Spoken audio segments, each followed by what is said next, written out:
Oh, we interrupt your football watching here on this Saturday if you're watching the NFL. On Twister Talk, I'm Gary. I'm Sue. And we want to give you an update. First of all, take a look what's happening in the Los Angeles area with the fires.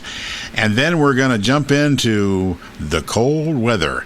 And if you basically live east of the Mississippi, hang on to thy hats. It's about to get breezy and chilly. So we're going to give you a rundown on that. And some of the snow totals or some of the snow line has kind of shifted a little bit south in the last few hours. We'll be talking about that too. But let's run through an update real quickly what's happening in the fires in Los Angeles. Sue, go ahead and give us a rundown of what you've got going on with as far as containment and other things. Yeah, right now, actually, firefighters are making very good progress because the winds have pretty much died down, and they're able to get the airplanes and the helicopters in where they need them. Right now, the Palisades fire, and this information is very current, is 43% contained with 23,713 acres burned. The Eaton fire, and a lot of people, I think these fires are close together. The Palisades fire is along the coast.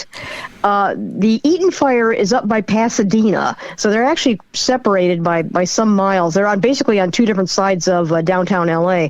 The Eaton fire is 73% contained, which is really good news, with 14,117 acres burned. Now, the death toll stands at 27, 17 of these in the Eaton fire, 10 in the Palisades fire. Unfortunately, that toll may continue to grow because they just don't know yet. Right. But they are in there looking for people. They have dogs and things doing searches. One thing, however, that does give me some concern is I was just looking at the fire weather at the Storm Prediction Center site, and Monday and Tuesday, it sounds like the Santa Ana winds will kick off again. Yes, I noticed that, and we'll be talking about that just in a minute, about the winds could pick up again Monday and Tuesday, and they've made in other words, critical area of fire. We're talking about that in just a few moments. But I want to touch a couple of things. First of all, if you check our Facebook page, Sue has wonderfully posted information on resources. If you live in that part of California, and we do have some listeners that do check in with us from that area, don't forget the resources there, and Sue has posted links where you can go get information about what's going on, evacuations that may still be in effect. I think some information also on power restorations or things like that, but also resources you can do to get help, and that's a big deal. And it's if one of you, as our listeners, sees something you think is useful, go ahead and post it. The site is actually open to post on, right? And go ahead and let us know, because I'm sure you're seeing things we aren't. I mean, I'm obviously not on Facebook all the time, doom scrolling, although sometimes I do. But by all means, feel free to join in. Absolutely. Any information you can share, just post on and let us know what's going on. Even if you say, I've got some pictures from around that area. Go for it. If you're from there, or if you have friends or family out there and just have some, stories or information, by all means, share it. That would be great. And we encourage you to do that. Go ahead and share and let us know. Hey, even type and say, hey, this is how I've been feeling and what's going on and seeing. Hey, share that, because that other people read it, and the rest of us outside that area will get an idea of what's really going on the ground there. But talking about what's happening with the fire weather outlook, we're looking at Monday and Tuesday of this coming week. And Sue, looks like again, unfortunately, the winds are going to increase out of the northeast on Monday, and the Santa Ana winds will be kicking up for looks like about maybe 48 hours, it seems, before they kind of drift a little bit back. The bounce back off and the wind shift again. But concerning that, there's still going to be what they call a critical danger of fires. Now, the highest level is extreme. That means really anything can spark a fire, but still a critical area means if there's any embers that could be blown by the winds and new fires could start, or fires that are working on being contained, some areas of that could be uncontained again, and that's what they're concerned about. It says here the guidance is in a good agreement, with guidance showing the gradient as low as minus 10 to 11 millibars. Now, what that basically means, the atmosphere, you have a little low pressure system backing through the area, and you get little highs. You're on the backside of a high pressure system, and it just brings those winds up and over the Sierra Madres, and on they go. Sue, doesn't look like the winds will be as serious this time, from maybe gust up to 50 miles an hour. You see anything else on that? It looks like it won't be as bad. It only looks like about a 36 to 48 hour window. Then it should improve. No, but it does look like there will be the possibility of dangerous fire weather as far north as Santa Barbara and as far south as San Diego, which, of course, would probably extend well into Baja, Mexico. But, of course, miraculously, the weather ends right at the border. Yes. Like, what? I don't know. You're not allowed to cross. Okay. Well, I wish that was true, actually, because of some of those areas. But, yeah, even down now in San Diego, which has basically been spared for the most part. Yeah, so far. From what I understand, right. But, again, critical fire dangers will occur Monday and Tuesday. It will back off by the end of the week, which is good news. And the last thing people need is, many more new fires. But I don't think it'll be quite as bad this time with the winds. But, anything can happen. But remember, we tell, listen to your people. The media people are giving you the right information. And also something else to consider is anything that sparks off Monday and Tuesday, everybody's ready to go. That's right. That is good. The airplanes are there. The firefighters are there. Everybody is positioned. So hopefully they'll be able to get on top of these things right away. Yeah, there are now more than enough resources there from everywhere across the country helping out. And I thought this was interesting, Sue, about the Navajo Nation has been sending firefighters to help battle the wildfires in Los Angeles. I thought that was really interesting to read about. Firefighters from the Navajo Nation worked tirelessly through a haze of dust to cut away dirt from a narrow road at the side of a mountain struck by a landslide in Southern California, coughing and sneezing amid back-breaking work. It was the Navajo Scouts' eighth strength day in battling the Eaton fire outside of Los Angeles, and their assignment Friday morning was twofold: restore vehicle access to the mountain on the outskirts of Altadena and check on fire damage to structures at the top. So I want to give a thumbs up to those guys because, it's great. They're coming in and helping. From what I understand, they've had experiences with fires on their reservations before, so they kind of are well versed in dealing with these. Yes, they're not just Joe firefighter out there putting out a burning Hogan or something. Right. These are actually specialized wildland firefighting crews. Yeah, they do a great job. They get out there, they're equipped, they know what they're doing, and they're doing a great job. Oh yeah, a little note here: more than 10,000 families live without electricity across the Navajo Nation, which spans an area the size of West Virginia, a lingering legacy of gaps in the U.S. rural electrification efforts in the 1930s. I did not know that, and that's very interesting and somewhat sad to read, to be honest. Yeah, it is sad. America has not been very kind to its First Nations peoples. No, it hasn't at times, and that's something that should remind us that we're not the almighty thing everybody sees all the time. We're not. Well, yeah, I mean, you consider not only these Navajo firefighters, but you have to remember one of the most important group of people during World War II was the Navajo Code Talkers. That's right. That's right. We could not have won the war in the Pacific without those guys. That's true. That's an unsung story of the Second World War, and it's something that we forget, but boy, I mean, they did a big, incredible work in helping end the war. Now, another thing we do want to talk about, Sue, and we've heard a lot of stories about what's been going on with FEMA, but I want to kind of run down on this. What FEMA actually is doing on the ground there. Yes, I'll be honest, there were some problems in parts of the Carolinas.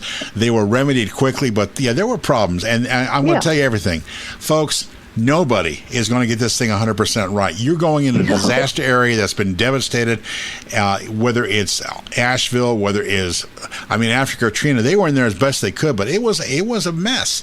And you're literally picking through rubble trying to help people. That is going to take time. It ain't going to get fixed in a day or a week. And people say, well, I can't believe that.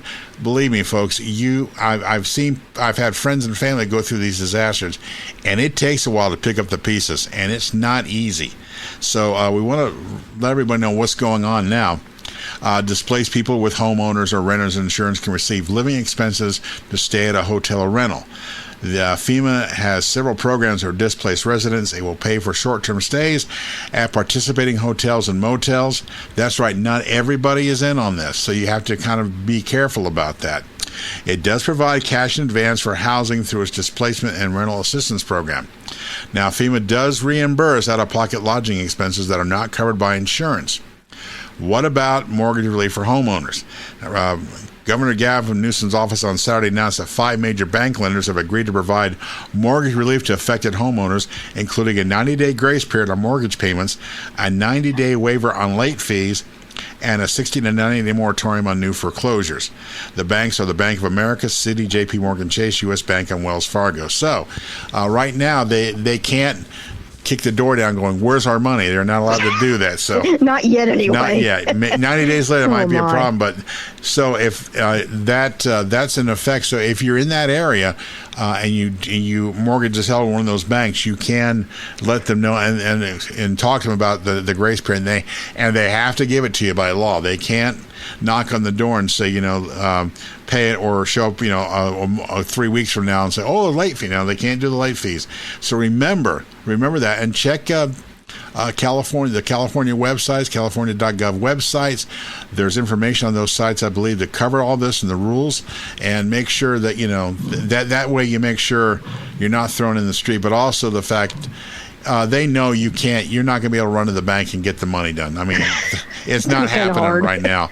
And remember, you may have to wait some time, but there are other organizations out there, not only government, but local, but private charities that can help you. And actually, there's some places that'll help you cut through the paperwork. Well, yeah, I mean, that's a big deal. Red Cross, obviously. Yes. I believe Salvation Army is out there working.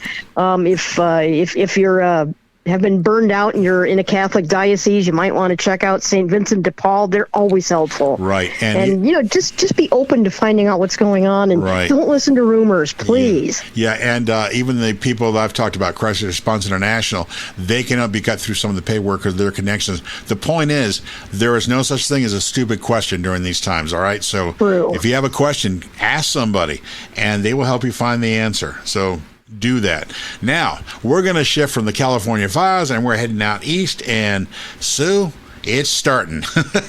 It is starting. It's a combination of nasty cold for the area here where Gary and I live, and our friend Brandon. I mean, he may actually see an inch or two of snow where he lives. It's a possibility, because this is going to get kind of crazy the next couple of days. Now, to give you a first report to our dear friend Lori, my friend from high school, Lori. She lives up in Minnesota, and she checked in a little bit ago. She said, Gary, it's 8 degrees outside. It'll be minus 8 by 10 o'clock tonight. And she's the one I always joke about, if you didn't leave the door open to Canada, this wouldn't happen. So so I've told her about that, and she goes, I got to get that lock fixed. I said, anyway. But anyway, so she's expecting wind chills tomorrow in the 30 to 40 below category. And temperature, actual air temperature tomorrow night will go to about 15 below. So it's going to be rough. Now, right now, you talk about people in the South, and my friend Alan checked in and said, hey, Gary, it's 56 here. It won't be 56 tomorrow. No. It will not be. But here's let's give you a rundown real quickly of what's happening. A rare winter storm is going to move across the deep south beginning late Monday. See, tomorrow and parts of Monday are going to be fine. It is Monday night that the bottom falls out of things, and across eastern Texas, and spreading across the central Gulf Coast and southeast through Tuesday, and exiting the coast Wednesday morning. A corridor of potentially heavy snow is expected near and just south of the Interstate 20 corridor, and mixed precipitation, including sleet and freezing rain, close to the Interstate 10 corridor. Now, Interstate 20 basically runs through Atlanta, Birmingham, Tuscaloosa, that northern part of those states there. Interstate 10 runs basically along the Gulf Coast. And so you're seeing that anything south of Interstate 10 could have a freezing or rain event. And so they're actually concerned now about southern Georgia and northern Florida. Going in Monday to Tuesday could receive anywhere from a tenth to, in some places, maybe up to a quarter of an inch of freezing rain. That's going to cause havoc. and it's going to cause havoc, and it's very destructive, because basically Florida and southern Georgia both basically are almost 24/7, 365 days a year agriculture areas. Right. There could be a lot of damage to crops down there. Yeah, and they're making preparations in Florida. They're getting out the forget what they call the pots they put out to help to help the trees and everything. It's going to be really crazy. Now, you're going to say, well, what else can happen? Well, after that, but no, there's more. There's more.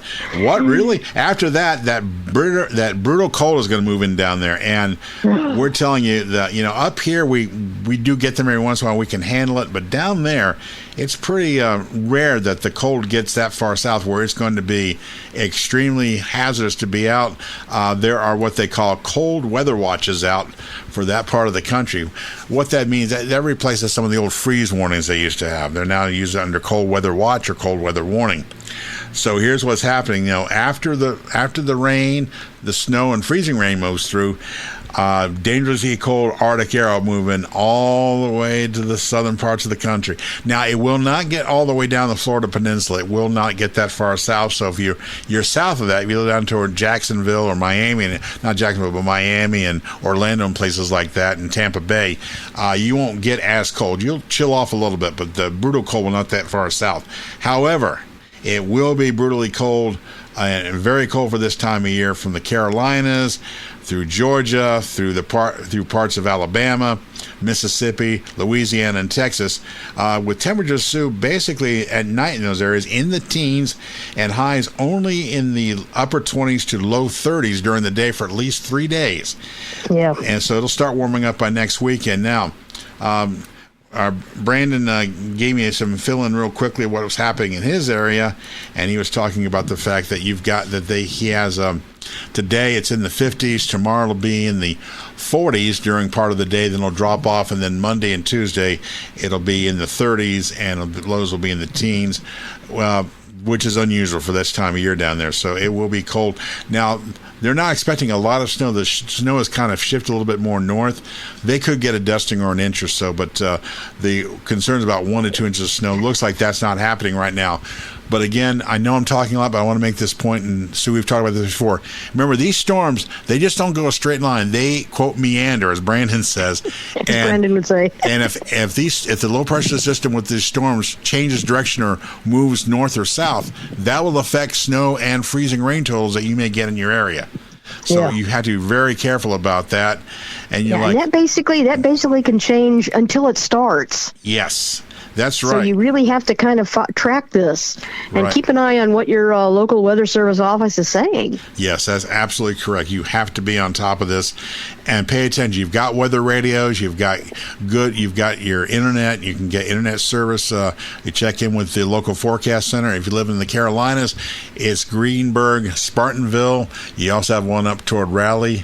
You've got another one toward the Columbia, Charleston area, and of course Atlanta and Albany and those areas in Georgia. Of course, Birmingham. Our good friend Jim Spann will be letting you know what's going on.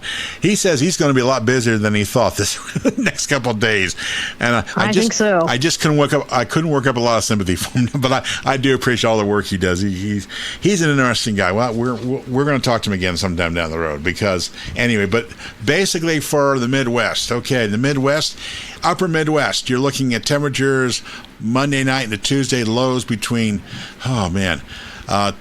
between 20 and 30 below in places. The closer you get to the Canadian border, the colder it will be, but you're going to be cold, and not really much of a warm up until later in the week as far as some of those areas, but the wind chills will be 50 to 60 below at a couple times. Winds will be coming at sometimes howling out of the northwest at 20 miles an hour or better. Yeah, again, fortunately, the strongest winds will not get that far south. I'm grateful for that, but although we'll still be wind chills of 10 to 15 below, we will not have the brutal wind chills will be bad enough. But again, Sue, we're talking hypothermia, frostbite. Yes. In Ohio. And it can happen very, very quickly. If you go outside for 10 minutes or so and you don't have your gloves on, guess what? You can get frostbite in just 10 minutes, depending on, what's going on at the moment. Is if it's raining or snowing or even strong winds, it can affect you. And hypothermia can be life-threatening. So remember that. And What else we have here? Well, we're looking at the fact for Ohio, Sue, we have a cold weather advisory for us and through the middle of the week, through Wednesday, from what I understand. And a cold weather advisory means it's going to be cold. I mean, it's like, Yeah, I don't know why it's going to be cold. I mean, here in Toledo, basically, Toledo, Jesus. I've been thinking about Toledo lately. I'm not sure why. That's where I'm from. Here in Columbus, we're looking at a high of 10 degrees on Monday. And a high of 14 on Tuesday. And lows in the single digits and also in the negative single digits. Right. Now, of course, what's kind of hilarious is that on my phone, I still keep my weather contacts for parts of Queensland, and it's like 100 degrees there. Oh yes, our friends down under, yeah, they've been having crazy wild weather too. They've been having some right. nutty severe weather, big hail and heavy downpours and straight line winds, and not much in the way of tornadoes that I've seen yet. Oh, that's at least it's something. Yeah, we're looking. Yeah. Now there is good news. There's a silver lining. By the weekend, next weekend, we're talking about the 24th and 25th. Most of the cold weather will have lifted back north again, and places that are in the 20s or 30s down the southeast, you'll be back in the 60s by the weekend, and we will be we'll be above freezing by Friday and Saturday here, and the bitter cold will be gone. But they're looking at some temperatures. Monday night here, the low could be -6. Yeah, it's going to be really cold. It's going to be chilly cold, but anyway, that's what's going on with that, and hopefully this will be short-lived. There is a concern, not now, but sometime after the 27th, which will be a week from this coming Monday. There may be another winter storm brewing. Nothing set yet. You can't. That far out, you can't be sure, but there could be some more coming, and we'll wait and see what happens. But I don't know about you, Gary, but you know something? What's that? I'm honestly ready for real severe weather again. I am too. I think if someone was having it, we'd be there. So, oh man, I tell you. But anyway, again, just be smart and be careful. We do that, and we do hammer the safety points home, because no one should do something dumb that may cost you something like a toe or fingers or something. And one other thing, don't forget your animals, please. Absolutely, yeah. Make sure the animals are sheltered. Get them inside, keep them warm. If they are outside animals, for God's sake, make sure you've got a warm place. If there's a shelter, straw, just plain old straw makes a good insulator, believe it or not, yes. from what I understand. Straw is a lot better than hay, because hay tends to freeze. Right. So if you have straw, that will hold them. They will stay warm. Fortunately, the cold snap will not last more. I mean, still can do some damage. It will not last more than 3 days. That'll help a lot. Again, there will be periods of heavy snow in the I-95 corridor as you get toward Pittsburgh and Pennsylvania, New Jersey, places like that. Some places, I guess, could receive a localized 5 to 6 inches of snow. Others, 2 to 4 be the general thing. One good thing about this storm, it's pretty much for the most part moisture starved. So except you won't get these 2-3 feet snowfalls or 10 inches or something, unless you live along the lakes. If you live along the lakes, folks, to just take the fact you're going to get lake effect snows, and on top of the cold, you're going to get buried in snow. So I'm sorry, but check for thunder snow. You never know. You never know. Well, again, I think we've done all the damage we can do for the most part. I hope so. We seem to be doing quite a bit. Yeah. I just wish we had cheerier news, but I guess the cheery news we have now is that we're not all that far from spring. Yes, thankfully. And you thought there was nothing. Spring's basically 2 months out within a couple of days. Yep. So again, bitter cold the next couple of days. It's going to be nasty, and just take proper precautions. Make sure you've got warm blankets and everything. Some places will lose power because of the winds, or maybe a freezing rain event or something. Will lose power. Just be ready, and for God's sake, make sure you check up on your neighbors and everything. Yes, make sure everybody's okay, and if you've got family that are elderly, make sure they're doing all right, or even if they're not family, make sure, because if the power fails there, or they can't have heat, that can be a real issue. And make sure you're able to, everybody around you is taken care of. That's going to be important. And if you have an issue with something, 911. You can call them and let them know that there's a possible emergency in the area. Like say, oh, hey, someone doesn't have heat and I can't get a hold of them or something like that. Don't be afraid to call and ask for help. Really, you can save lives during this. And sad to say, some people unfortunately will could wind up losing their lives, not because of fire, but because of snow, or trying to heat their house wrongly and having carbon monoxide. There's all kinds of things. Please be careful.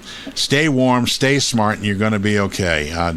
Don't play dumb during this. Again, for everybody out there, just hang in there. It will get better by Thursday. We promise. Yep. We promise.